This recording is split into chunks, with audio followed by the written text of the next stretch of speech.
नमस्कार, मैं चंदन कुमार और आप देख रहे हैं अंग महाजनपद का सबसे पुराना और भरोसेमंद न्यूज प्लेटफॉर्म अंगवानी। शिक्षक भर्ती प्रक्रिया का जो दूसरा चरण है, उसके एग्जाम के डेट एकदम नजदीक आ गए हैं। इसी बीच एक खबर आई है, जैसा कि हमने आपको पिछले वीडियो में भी बताया था कि पहले चरण में जो खाली सीट बच गए हैं, उसके लिए सेकेंड लिस्ट वेटिंग लिस्ट आने वाली है। तो वो वेटिंग लिस्ट कब तक आएगी, उस वेटिंग लिस्ट में क्या होगा, इस पर चर्चा करने के लिए आज हम जुड़ते हैं अपने छात्र नेता दिलीप कुमार जी से। दिलीप जी, स्वागत है आपका अंगवानी पर। जी बहुत बहुत धन्यवाद। दिलीप जी, अभी जो शिक्षक भर्ती प्रक्रिया है, इसको लेकर रोज कुछ ना कुछ अपडेट आते रहता है।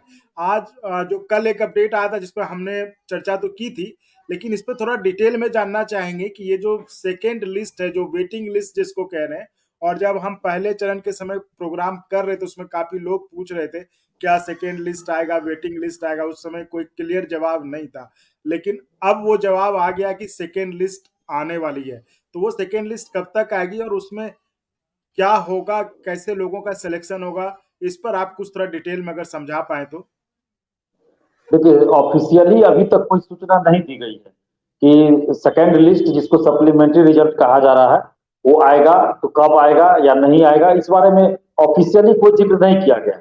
लेकिन 25 अक्टूबर को जब हम लोग आंदोलन किए थे बीपीएससी गेट के बाहर, तो उस समय जो बीपीएससी के चेयरमैन सर जो है अतुल प्रसाद सर, उनसे वार्ता हुई थी। तो उसके बाद शिक्षा विभाग और बीपीएससी के बीच फिर वार्ता हुई और दोनों में सहमति बनी कि जितनी सीटें खाली बचती है काउंसलिंग के बाद, ये ज्वाइनिंग के बाद, क्योंकि हम लोगों ने कहा था कि बहुत सारे लोग ऐसे हैं जिनके पास डॉक्यूमेंट्स नहीं है लेकिन फिर भी उनका रिजल्ट हो चुका है, जैसे कि अपियरिंग में भरे थे या फिर ऐसे भी भर दिए थे फॉर्म जिनके पास एसटीईटी का सर्टिफिकेट नहीं था। तो उसके बाद जांच भी हुआ तो बहुत सारे लोग पकड़े गए जिनके पास एसटीईटी का सर्टिफिकेट नहीं था, तो वैसे लोग भी काउंसलिंग करवा लिए थे। लेकिन ज्वाइनिंग के समय उनको स्कूल पे रोक दिया गया, जहां भी विद्यालय में उनको योगदान करना था वहां ऐसे लोगों को रोका गया।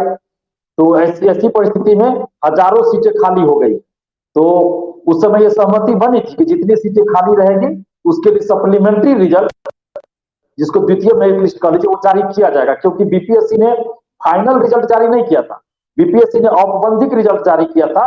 तो इसलिए बीपीएससी का यह अधिकार है कि जितनी सीटें खाली बचती है उसके लिए वो फिर से एक लिस्ट जारी करे, जिसको सप्लीमेंट्री रिजल्ट वो कह रहे हैं, तो ये जारी करे।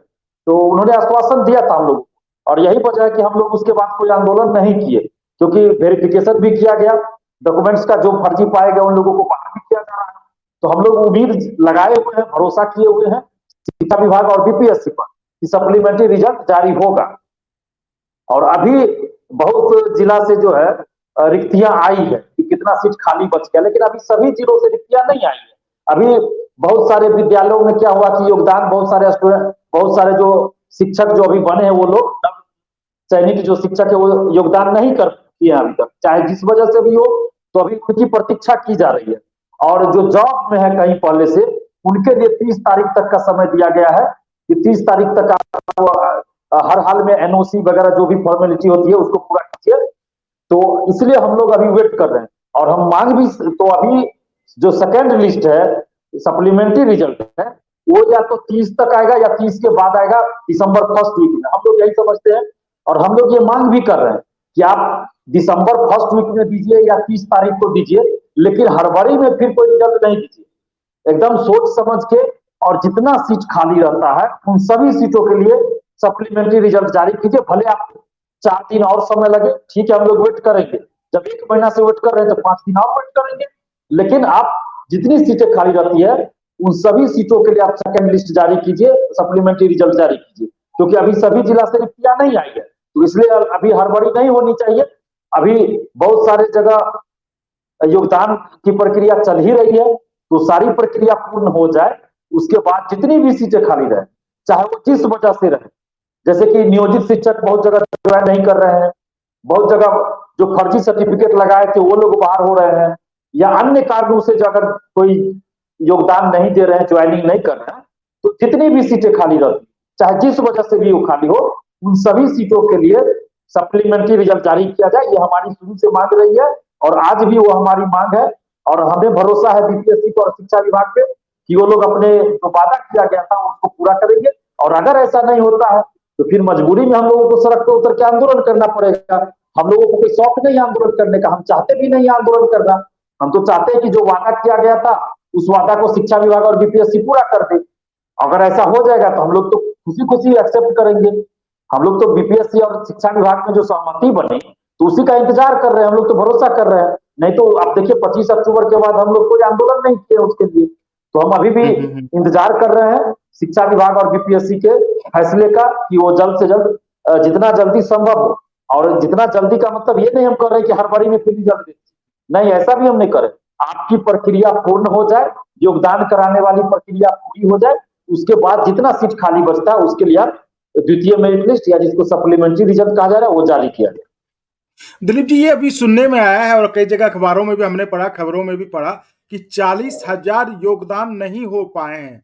तो आप ये समझ रहे हैं 1,20,000 जहां कह रहे हैं कि नई नौकरियां दी और 40,000 शिक्षक योगदान नहीं कर रहे हैं, तो इसमें मतलब ये खबर क्या है? इस खबर को कैसे समझे हम, क्या समझे, इसका मतलब क्या हुआ? देखिए ये जो है सो आधा अधूरा ये खबर है। 40,000 ने ज्वाइन नहीं किया, लेकिन ये नहीं कहा गया उसमें कि उस 40,000 में से कितने लोग थे जो फर्जी सर्टिफिकेट पर गए थे, जिनको बाहर किया गया। ये डाटा भी देना चाहिए साथ में, क्योंकि जितने लोग ज्वाइन नहीं किए हैं वो जो अपने मन से ऐसा नहीं कि ज्वाइन नहीं किए, बल्कि उनको हटाया गया। हजारों को हटाया गया जिनके पास एसटीटी का सर्टिफिकेट नहीं था। बहुत सारे ऐसे थे जो 2023 का एसटीटी का सर्टिफिकेट लगा दिए थे, जो विज्ञापन की शर्तों के विरोध था। बहुत सारे ऐसे लोग थे जो सीटेट पास नहीं थे, तो उन लोगों को बाहर किया गया, उन लोगों को रोका गया। वो स्कूल में जब योगदान करने गए विद्यालय में तो वहां रोक दिया गया। तो इस वजह से 40,000 जो, लेकिन और भी इसमें जैसे नियोजित शिक्षक कुछ ज्वाइन नहीं किए हैं, कुछ है कि किसी और कारण से ज्वाइन नहीं किए होंगे, लेकिन अधिकतर वैसे लोग इसमें हैं जिनके पास डॉक्यूमेंट्स की कमी थी या फर्जी डॉक्यूमेंट्स था जी। तो इसको हम कैसे समझे, यानी कि 1,20,000 में 40,000 जो है, जो भी कारण रहे हो, चाहे तो उनके पास डॉक्यूमेंट्स नहीं हो, चाहे वो नियोजित होंगे कहीं पे काम कर रहे हो, तो वो ज्वाइन नहीं किए, यानी कि इतनी सीटें लगभग खाली है ना। फिर हम इसको ऐसे समझ सकते हैं क्या? ये तो नीतीश कुमार जी का रिकॉर्ड है ना। वो शुरू से जब से वो 2005 में मुख्यमंत्री बने, 2006 में शिक्षक नियुक्ति की अमली लेकर आए, तो उस समय से जो बहालियां माने नीतीश सरकार में जितनी बहालियां हुई है उसमें आप देख लीजिए अभी तक का रिकॉर्ड है कि जितनी वैकेंसी वो निकालते हैं उतनी सीटों पे बहाली कभी पूरी नहीं हुई आज तक। आधा अधूरा बहाली हुई है, प्रथम चरण से लेके 7वां चरण तक वही हाल हो गया। तो वो अपना रिकॉर्ड कैसे तोड़ देते? तो इसलिए बहाली की प्रक्रिया ऐसी की गई ताकि सीटें खाली रहे। हम लोग शुरू से कहते आ रहे थे कि आप डॉक्यूमेंट्स वेरिफिकेशन अच्छे से कीजिए, नहीं तो फिर बाद में फर्जी लोग होंगे तो उनको बाहर करना पड़ेगा, तो सीटें खाली रहेगी। तो प्रक्रिया ही गलत इन्होंने किया है।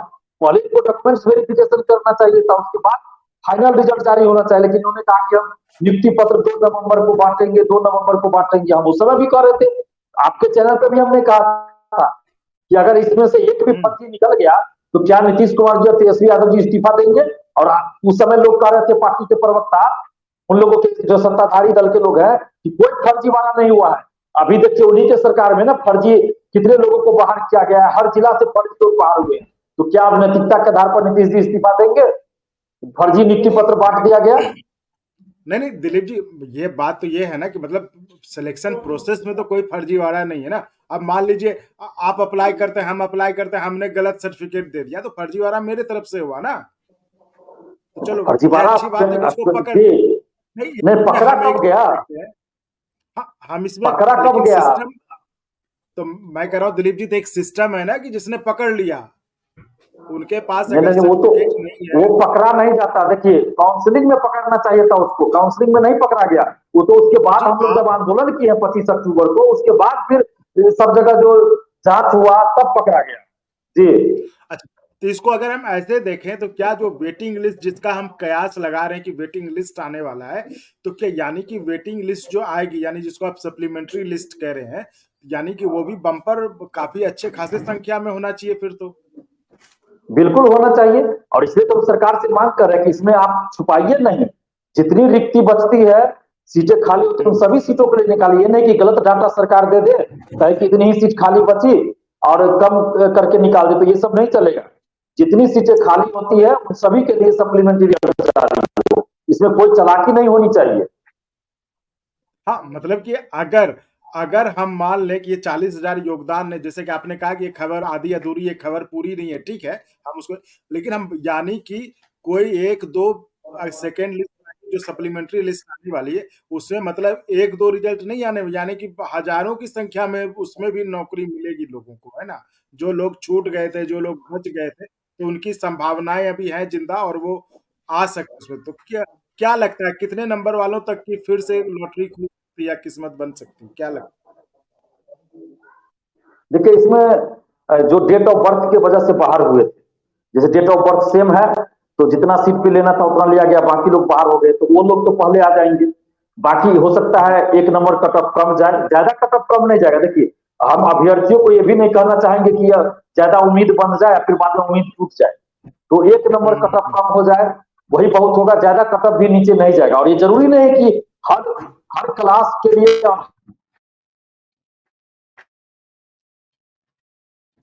हर कैटेगरी कट ऑफ चाहिए, किसी में भी कट ऑफ कम चल जाएगी, उसके बाद पता चलेगा किस कैटेगरी का कितना सीट खाली है और किस क्लास का कितना सीट खाली है, उसके अनुसार फिर कट ऑफ तय होगा। कट ऑफ नीचे जाएगा कि कितना हो जाएगा नीचे ये तो कहना भी मुश्किल है, लेकिन इतना जरूर है कि सीटें कम से कम जैसे 40,000 का अभी दिया जा रहा है, मान लेते हैं कि इसमें से 5,000 और लोग ज्वाइन कर लेंगे, अभी समय दिया गया है तो 5,000 और ज्वाइन कर ले, इससे ज्यादा मुझे नहीं लगता है। फिर भी 30-35,000 सीटें तो खाली रहेगी, इतना तो सीटें खाली रहेगी।